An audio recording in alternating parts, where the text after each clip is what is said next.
Pure dominance. That's the only way to describe OU's 49-14 win here at Memorial Stadium in Lincoln, Nebraska. A huge night here in OKC as the play-in creeps closer for the Oklahoma City Thunder, and they took it in dramatic fashion with Jalen Williams hitting a game-winning tip-in with just 0.5 seconds left, and the Thunder took it 107-106 over the Detroit Pistons. And they went nothing in or under it like maybe a gas pipe or a big metal pole. The city would not be able to pick up this pile because the pole would be in the way, but what they do want is all appliances like a refrigerator or a dishwasher in a separate pile, and then the sticks all in another pile like you can see here, nothing in or under it. Well, Big Tex will continue to see plenty of crimson and burnt orange at the Texas State Fair. Texas Athletic Director Chris Del Conte told the media Monday that the Sooners and Longhorns plan to renew their deal with the Cotton Bowl. Inflation is raising the price of just about everything these days, especially at the grocery store. OU Nightly's Addie Crawford is inside the food pantry here on campus that is making sure people have something to eat. Last week I said the TCU game was the worst I've ever seen OU play. That's no longer true because Quinn Ewers picked apart that OU defense. The Oklahoma City Thunder's 4-game win streak came to an end, falling to the Denver Nuggets 122-110. Fans will be looking to get a lot of production from the quarterback this fall and are excited to see what they do on September 3rd. Usually if you see this yellow parking slip on your car, that's not a good thing, but now students can use it as a way to help people. The Sooners rushed for 312 yards, 4 touchdowns, and 3 different Sooners got into the end zone through the ground. I was able to walk around campus and talk to some Husker faithful about who they thought was going to win the game tomorrow. Some were confident in the Huskers' chances, others not so much. Aranda has nothing but great respect for McGuire and will be rooting for him, with the exception of one game. I want to talk about that high-powered offense. On Saturday, the Sooners played 10 innings in 2 games, and they scored, no, this is not a typo, 31 runs in 1 day. I was able to sit down with senior walk-on Blake Seacat about his time at OU and how much Sooner basketball means to him. Here's my story on Seacat's Sooner connections. What does it mean to be an Oklahoma Sooner? Legacy. It's a family thing. You may see Grant Sherfield and Tanner Gross suiting up for the Oklahoma Sooners, but there is more to the team than just the bucket getters. Blake Seacat is a senior walk-on for OU, and he is living out his dream. This is just where I've always wanted to be. I mean, I grew up an Oklahoma Sooner fan and knew that this was my goal from day one, and I just can't believe that this dream actually got to come true. It's really everything you'd ever want. While suiting up for OU may have been his ultimate goal, it's not always easy being a walk-on, and Blake has to realize it's not always about him. Adjust to things, and not everything's going to go your way, and that's going to be all right. You got to be able to just roll with the punches and help out any way you can. That's all it's about, is just helping. But for Blake, it's more than just basketball. He does this for his grandfather.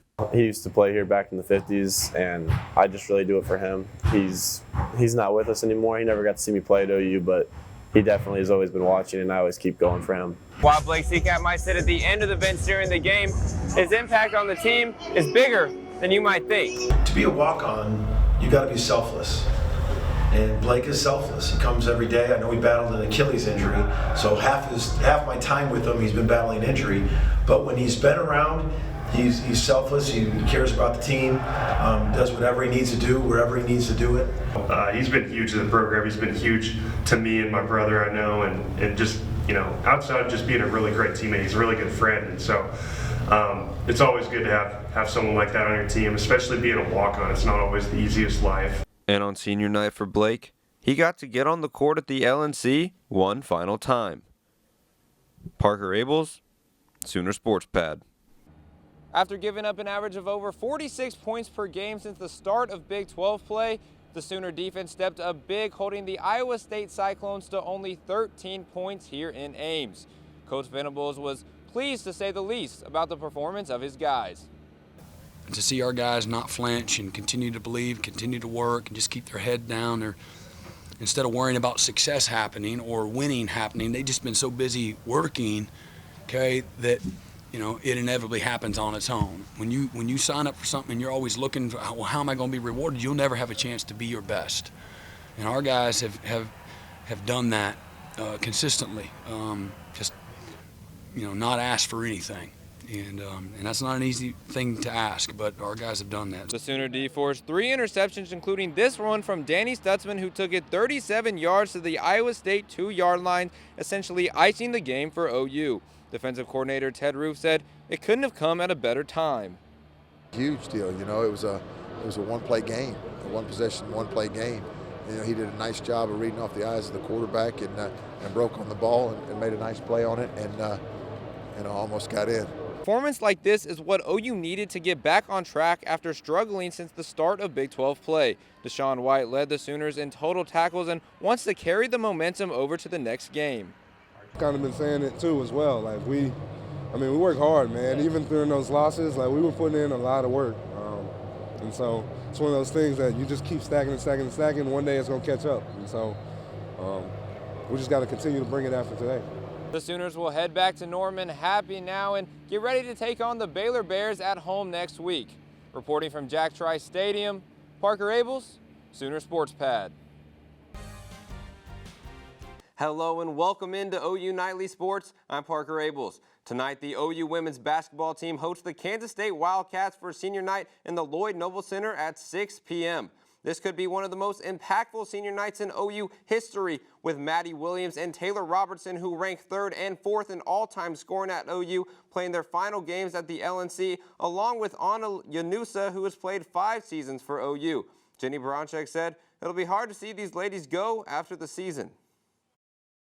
From a personal standpoint, it's incredible that they've been all in the whole time, and they've really understand. And from a professional standpoint, they really understand what wearing an Oklahoma jersey means. And so from that standpoint, they've been absolutely incredible.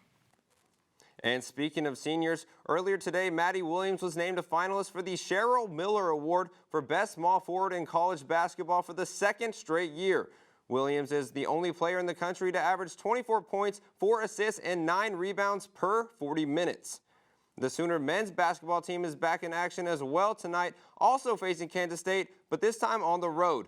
OU defeated the Wildcats just 2 weeks ago in Norman 79-65, but this time might not be so easy, as Kansas State has only lost 1 game at home all season. The game tips off at 7 p.m. on ESPN+. And Tuesday night, the Thunder hosted the Kings for the 2nd time in 3 days.